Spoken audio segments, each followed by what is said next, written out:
welcome to my channel. Apologies in advance for my bird Azrael, he may chirp in every now and then. I just wanted to get on the bandwagon and do a hashtag only 10 mass market decks, which is a VIA to Rose Honey Ritual and Garden Goddess Tarot. So I'm so excited to have this be my first video on YouTube and to go and do a hashtag to those two wonderful ladies. I'm subscribed and I've been watching them for some time now. So thank you girls for doing this hashtag. And let's get started. So my first deck, I'll do, I think I've got 5 tarot and 5 oracle. And these are decks I use in my practice on the daily. I do read professionally as well, and these are the decks that I really am drawn to and my clients are drawn to. First deck is the Golden Art Nouveau. This is one that's been in my collection for a while now, and one that I was really drawn to. I think it's really beautiful, and just with the gold accents, it sticks to the the RWS, the Rider-Waite-Smith, and it's just an easy deck to pick up and read for. And clients love it, just with that little hint of gold. They seem to be really drawn to the deck as well. And I do get compliments on the deck when I do pull it out for clients. So this is definitely one that I would recommend, especially for new or beginner readers. It's a great deck to get you started and get your tarot practice underway. The next deck is my favourite and one that I've connected to as soon as I bought it. So this is the Tarocco Studios Elemental Wisdom Tarot. These are the backs. And it's just the artwork and the feel of the cards are similar to the Dark Mansion if you've got that tarot deck. But they are just absolutely stunning. Like, the images on these are so crisp and clear. The messages that come through are so crisp and clear as well. It's a very, I find, an emotional deck with myself and with clients. And it's another one where you bring the deck out and people comment on it, like they absolutely love it. It's a diverse deck, not so much on body shape, but ethnicity definitely. And I adore it. I don't know if my house was to burn down, touch wood, that doesn't happen. But this would definitely be a deck I would invest in again, because it is a little pricey, but I adore it. So that is the Elemental Wisdom Tarot. So third on the list, which is I've been on a few that I've watched, is the Fountain Tarot. So this is new to me. I haven't used it on many clients as yet, but I've just felt really connected to it. I don't know what it is. The imagery is just so evocative, and it just really just takes your mind to another place. Like, I just love the lightness of the deck as well, and like the watercolory blurriness. I just think it's absolutely beautiful, and one that has become one of my favorites in a very short amount of time. So yeah, nothing more to be said. This deck is well known in the community, but yeah, it's just absolutely gorgeous. So this is the Fountain Tarot. And by the way, I'm not mentioning the artists, so I do apologize, but you can obviously, I'll leave links in the description and you can look up the actual deck itself and the creator and the artist behind them.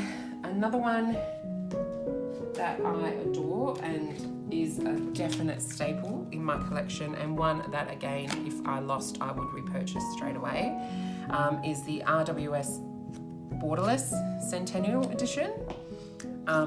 I do have the Pocket Centennial in a tin, that goes with me everywhere, but the Borderless is definitely one that I have on my table out all the time, no matter what. So this and the Elemental Wisdom and another deck which is coming up next are the three that stay on my table all the time. And this is one I love. The colour palette, I like it. It is garish, but the RWS is, and it's bright, and it has all those themes and symbology and all of that great stuff that if you are a tarot nerd, you can, you know, delve into the history of the tarot. Which Modern Metaphysique, who I love and adore on YouTube, he does a great tarot series, Tarot Deep Dive, into the history of the tarot and all of the symbology behind it. So highly, highly recommend checking him out. He has been one that I've just been obsessed with recently, and especially that series. I love it. So that is the Borderless edition. And the last tarot deck I have here is also a newish one, just got released this year, I believe. I've had it on order since last year, end of last year, and it is the Corrado Roy, oh no, I've gone blank. The Dark Side of Tarot, I believe. If I'm not right, I'll correct myself in the description box when I leave the link. But Corrado Roy, I love his other deck that usually comes into my monthly practice more so, the Murder of Crows.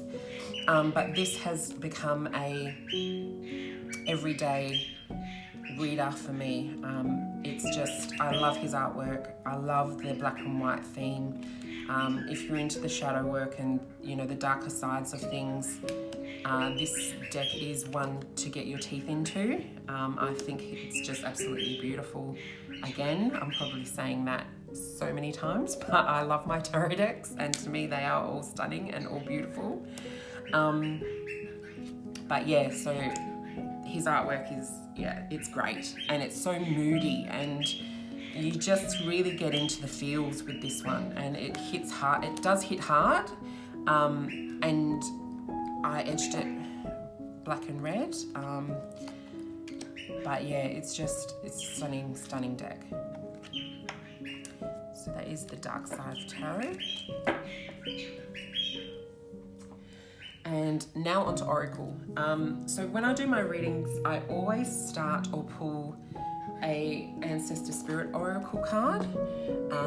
So that gets the mood and the feel of the reading. And this deck, I can't live without. It's just a staple in my practice, along with the next one that I'm going to show you, the Lantern Oracle. So I go to shuffle it straight away.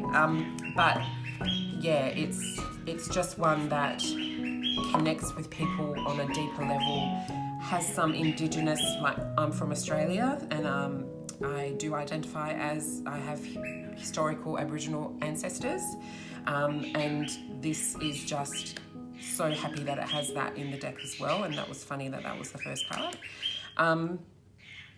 But the themes in here, it has the title of the card and then 3 keywords, but the guidebook is where it really gets its greatness. So it has the description, but it's really these 2 sections here that I read out to my clients, the Ancestor Speak and the Divinatory Meanings, and they really set the tone, like I said, and really hit home with people that I read for.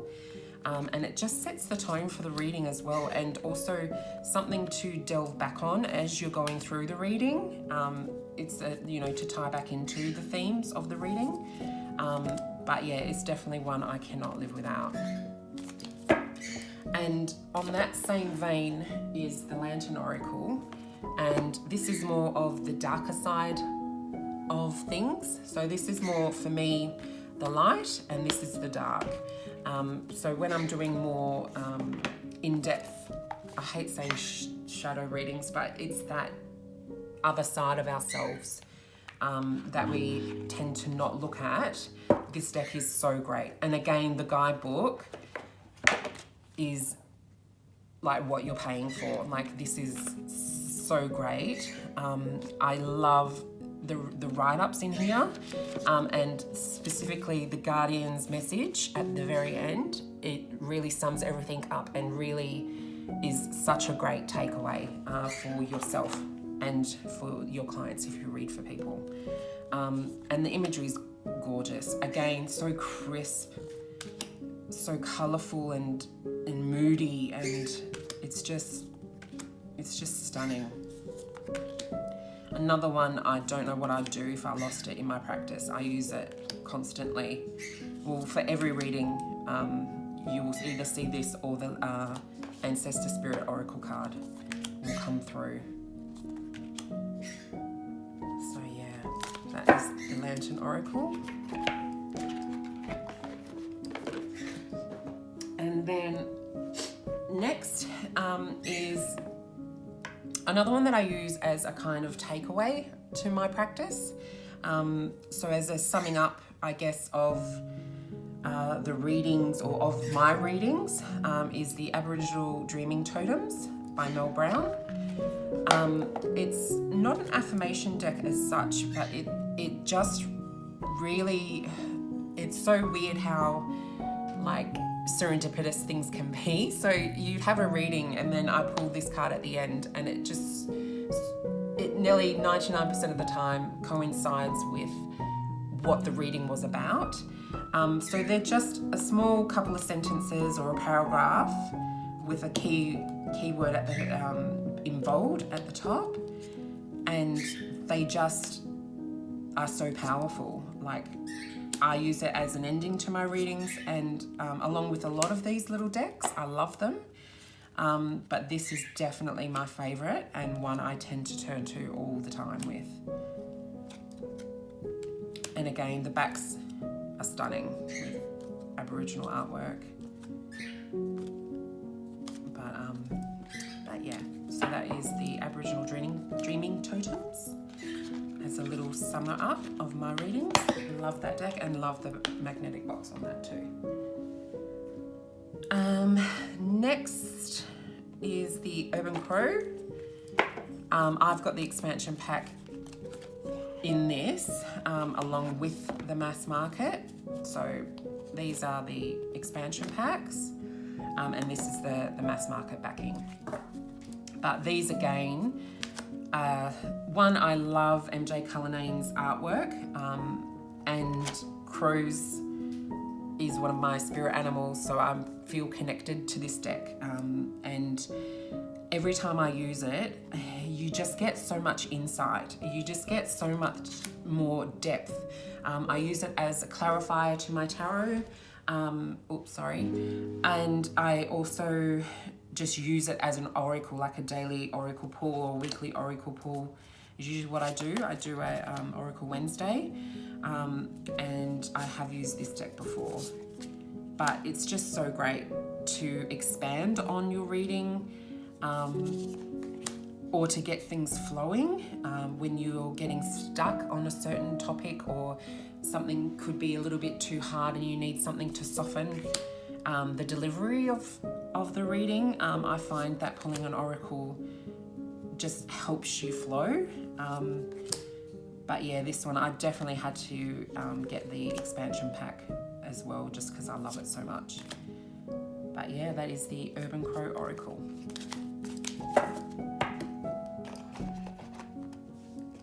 And last but not least, and this one I may get backlash for, but I'm hoping it's a mass market. It's the Reclaim Oracle. It could be indie, but everyone's got it. So I'm just hoping that this one can sneak in, because this is another one. So the Urban Crow and the Reclaim are the two oracle that stay out on my table constantly. And they don't go into my rotation. They're always out on my table. These are the beautiful backs. The artwork isn't something that really called to me, but I had heard so many great reviews of this deck by so many good people on YouTube, and I just had to try it, and I'm so grateful that I did, because again, the book is gold. Like, it's just such a new perspective on the keywords, and just something that you didn't think of, or takes you down another avenue that you may not have gone down if you didn't read the actual book itself. So the keywords themselves are fantastic, and you get so much expansion on that, but the guidebook is key as well in terms of getting new perspectives and a new vision and new path or guidance to give someone or to give yourself. And this again has light and dark aspects about it, like the Urban Crow. So I feel I have that like full encompassing practice, which I love. I love to look at both the light and the shadow. But yeah, this deck, the artwork is growing on me. Definitely not my favorite, but it's a beautiful deck, and comes edging back. Like, you can't beat that. So they are my only 10 mass market decks. My first YouTube video, so I do apologize for the nerves, the poor lighting and the kicking of the camera. But yeah, I hope you liked it, and I hope you liked flicking through and having me show you what excites me about my tarot practice, and what are my mass market favorites at the moment. Hopefully my bird didn't annoy you too much, and I'll hopefully see you in the next one. Thanks, guys.